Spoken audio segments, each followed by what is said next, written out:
కాంగ్రెస్లో BC versus Reddy అన్నట్లుగా వివాదం రాజుకుంటుందా? పార్టీలో తమకు అన్యాయం జరుగుతుందని భావిస్తున్న నేతలు బీసీ వాయిస్ను రేస్ చేస్తున్నారా? బీసీల వాటాపై నిలదీస్తున్నారా? కాంగ్రెస్ అంటేనే ఒక వర్గం నేతల పెత్తనం ఉంటుందనే అపవాదు ఎప్పటి నుంచో ఉంది. మరి దీన్ని రాష్ట్ర నాయకత్వం ఎలా అధిగమిస్తుంది? అసలు కాంగ్రెస్లో బీసీ వర్సెస్ రెడ్డి అన్నట్లుగా పరిస్థితి ఎందుకు మారింది? Watch the story. కాంగ్రెస్ పార్టీలో బీసీ వర్సెస్ రెడ్డి పంచాయతీ తారాస్థాయికి చేరుకుంది. రాష్ట్రంలో 70% జనాభా ఉన్న బీసీలకు పార్టీ పదవుల్లో, ప్రభుత్వంలో సరైన చోటు లభించడం లేదంటూ కాంగ్రెస్ పార్టీలో ఉన్న బీసీ నేతలు ఫైర్ అవుతున్నారు. అసలు కాంగ్రెస్ పార్టీలో బీసీ, రెడ్డి నాయకుల మధ్య పంచాయతీకి కారణం ఏంటి అనే చర్చ మొదలైంది. రాష్ట్రంలో రిజిస్టర్, అన్ రిజిస్టర్ పార్టీలు చాలా ఉన్నాయి. అందులో కాంగ్రెస్ పార్టీ ఒకటి. అది కూడా జాతీయ పార్టీ. అయితే రాష్ట్రంలో సగానికి పైగా జనాభా ఉన్న బీసీలు ఇప్పటి వరకు ఉమ్మడి ఆంధ్ర నుంచి సీఎం కాలేకపోయారు. కేవలం రెడ్డి, ఎస్సీ, వెలమలు, కమ్మ సామాజిక వర్గం మాత్రమే సీఎంలయ్యారు. ఇప్పటి వరకు బీసీ నేతలు సీఎం కాలేదు. రాహుల్ గాంధీ ఆలోచన మేరకు కామారెడ్డి డిక్లరేషన్ ప్రకారం బీసీలకు 42% రిజర్వేషన్లు కల్పిస్తామని హామీ ఇచ్చింది కాంగ్రెస్. దాంతో రాష్ట్ర వ్యాప్తంగా కుల గణన చేపట్టింది ప్రభుత్వం. ఆయా కులాల వారీగా జనాభాను లెక్కగట్టి ప్రకటించింది. అయితే కాంగ్రెస్ ప్రభుత్వం బీసీ జనాభాను తగ్గించి చూపించిందంటూ రాష్ట్రంలో ఉన్న బీసీ సంఘాల నేతలు, ప్రతిపక్ష పార్టీల నాయకులు పెద్ద ఎత్తున ఆందోళన చేశారు.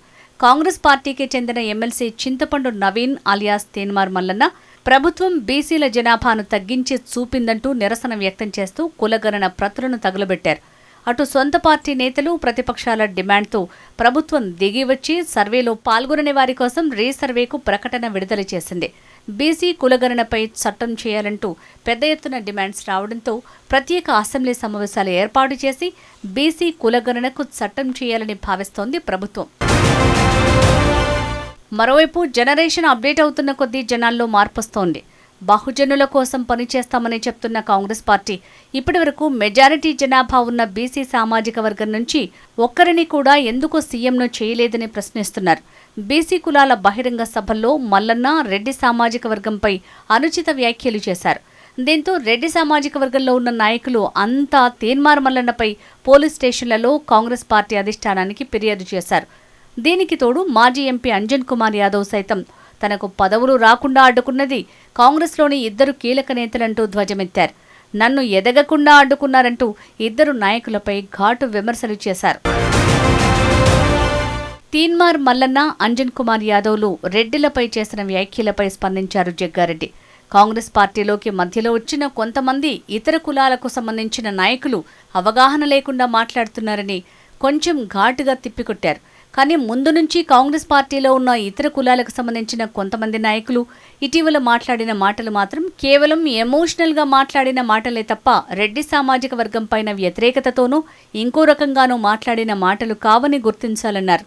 రెడ్డి సామాజిక వర్గం తెలంగాణ ప్రాంతంలోని గ్రామాల్లో అన్ని కులాలు, మతాలకు సంబంధించిన వాళ్లతో స్నేహంగా కలిసిమెలిసి జీవనం సాగించే సామాజిక వర్గం. ఇది పూర్వం నుంచి వస్తున్న ఒక సాంప్రదాయం. గ్రామాల్లో ఆయా వర్గాలకు సంబంధించిన వాళ్లకు ఎటువంటి సమస్య వచ్చినా, ఎటువంటి కష్టం వచ్చినా వారితో కలిసి పరిష్కరించుకోవడం చేసిన సామాజిక వర్గం రెడ్డి సామాజిక వర్గం. అందుకే ఎన్ని సంవత్సరాలుగా ఆ సామాజిక వర్గం పట్ల ప్రజలు ఇంత ప్రేమ, ఆప్యాయతను చూపిస్తున్నారని జగ్గారెడ్డి పేర్కొన్నారు. రెడ్డి సామాజిక వర్గం ప్రస్తుతం తెలంగాణలో నాయకత్వ స్థానంలో ఉందని, ఈ సామాజిక వర్గానికి సంబంధించిన వారంతా పెద్ద మనసుతో ఉండాలి, ఓపిగ్గా ఉండాలి అంటూ వర్కింగ్ ప్రెసిడెంట్ జగ్గారెడ్డి ప్రకటన విడుదల చేశారు. ఇదంతా ఒకెత్తైతే కాంగ్రెస్ పార్టీ అధికారంలోకి వచ్చే వరకు రేవంత్ రెడ్డి పీసీసీ చీఫ్గా ఉన్నారు. అసెంబ్లీ ఎన్నికల్లో కాంగ్రెస్ పార్టీ విజయం సాధించిన తర్వాత సీఎంగా రేవంత్ రెడ్డిని ప్రకటించింది ఈ ఏఐసీసీ. ఆ తర్వాత టీపీసీసీ చీఫ్గా, సీఎంగా 2 బాధ్యతలు చూడటం కష్టమవుతుందని అధినాయకత్వానికి చెప్పడంతో బీసీ గౌడ సామాజిక వర్గానికి చెందిన నాయకుడిని టీపీసీసీ చీఫ్గా ప్రకటించింది కాంగ్రెస్ పార్టీ. అయితే ఇప్పటికీ ప్రభుత్వం ఏర్పడి సంవత్సర కాలం దాటిన మంత్రివర్గం, కార్పొరేషన్ చైర్మన్, ముఖ్యమైన పోస్టుల్లో మెజారిటీగా రెడ్డి సామాజిక వర్గం నుంచే ఎక్కువగా ఉన్నారు. సీఎంగా రేవంత్ రెడ్డి, పొంగులేటి శ్రీనివాసరెడ్డి, ఉత్తమ్ కుమార్ రెడ్డి, కోమటిరెడ్డి వెంకటరెడ్డి ఉంటే మరో సామాజిక వర్గం అగ్రకులాల నుంచి తుమ్మల నాగేశ్వరరావు, జూపల్లి కృష్ణారావు, శ్రీధర్ బాబు మంత్రులుగా ఉన్నారు. ఎస్సీ, ఎస్టీ, బీసీల నుంచి డిప్యూటీ సీఎం భట్టి విక్రమార్క, దామోదర రాజనరసింహ, సీతక్క, పొన్నం ప్రభాకర్, కొండా సురేఖలున్నారు. కనీసం రానున్న మంత్రివర్గంలోనైనా ఎస్సీ, ఎస్టీ, బీసీ, మైనారిటీ మంత్రుల సంఖ్య పెంచాలని డిమాండ్ చేస్తున్నారు. ఇక కార్పొరేషన్ చైర్మన్, ఎమ్మెల్సీలు ఇలా అంతా అగ్రకులాలకు సంబంధించిన వారితో నిండిపోయిందంటున్నారు. మొదటి నుంచైనా తెలంగాణ కాంగ్రెస్ పార్టీలో రెడ్డి సామాజిక వర్గం లీడర్ల ఆధిపత్యం కొంచెం ఎక్కువగా కనబడుతుంది. ఇది ఎవరూ కాదనలేని వాస్తవం.